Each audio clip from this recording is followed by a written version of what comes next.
ये है talks news network और आप देख रहे हैं पॉलिटॉक्स, राजनीति का कच्चा चिट्ठा।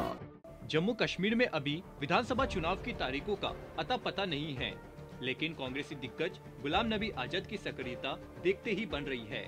सियासी गलियारों में चर्चा है कि कांग्रेस आलाकमान द्वारा गुलाम नबी आजाद को थोड़ी तहरीच मिलना बंद हुई है, तो आजाद को जम्मू कश्मीर की याद आने लगी है और फिर से यह दर्शाने में जुट गए हैं कि वे ही जम्मू कश्मीर के सबसे बड़े कांग्रेस नेता है। इसके बाद भी चर्चा शुरू हुई कि क्या गुलाम नबी कांग्रेस से आजाद होने वाले हैं। इस चर्चा की खबर जब आजाद के कानों में पड़ी तो उन्होंने न तो खंडन किया बल्कि सियासी पलटवार भी किया है। आजाद ने अपने बयान में खुद को 24 कैरेट कांग्रेसी बताया है। आजाद ने विरोधियों पर निशाना साधते हुए कहा कि मैं 24 कैरेट कांग्रेसी हूँ। 18 कैरेट वाले अब 24 कैरेट से सवाल कर रहे हैं।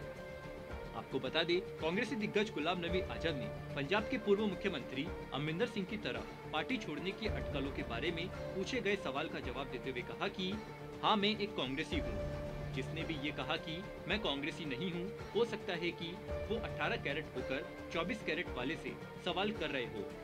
अगर 18 कैरेट 24 कैरेट को चुनौती दे रहा है तो क्या फर्क पड़ता है। आपको बता दें कि गुलाम नबी आजाद G23 समूह के अगुवा रहे हैं, जिन्होंने सुधारों की मांग करने वाले कांग्रेस के नेतृत्व के खिलाफ खुले तौर पर विद्रोह किया था। पिछले साल सांगठनिक बदलाव की मांग करने वाले G23 कांग्रेसी नेताओं में शामिल गुलाम नबी आजाद ने कहा कि वह पार्टी से नाराज नहीं है। विभाजन करने वाले दलों को केवल विभाजन दिखाई देता है।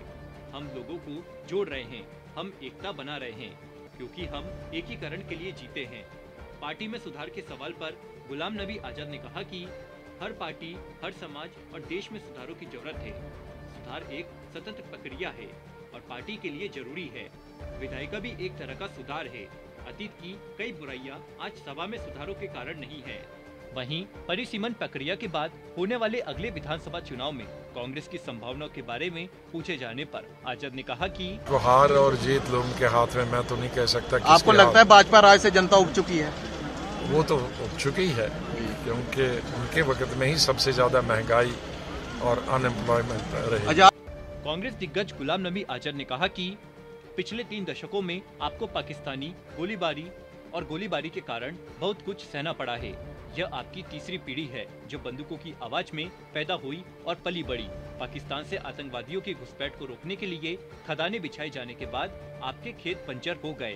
पाकिस्तान की तरफ से होने वाली गोलीबारी में आपने कई जाने, घर और आमदनी गंवाई है। लेकिन मैं आपको बताना चाहता हूं कि तमाम कोशिशों के बावजूद पाकिस्तान हमारी जमीन का 1 इंच भी नहीं ले सकता। पॉलिटॉक्स ब्यूरो, दिल्ली। ये है टॉक्स न्यूज नेटवर्क और आप देख रहे हैं पॉलिटॉक्स, राजनीति का कच्चा चिट्ठा।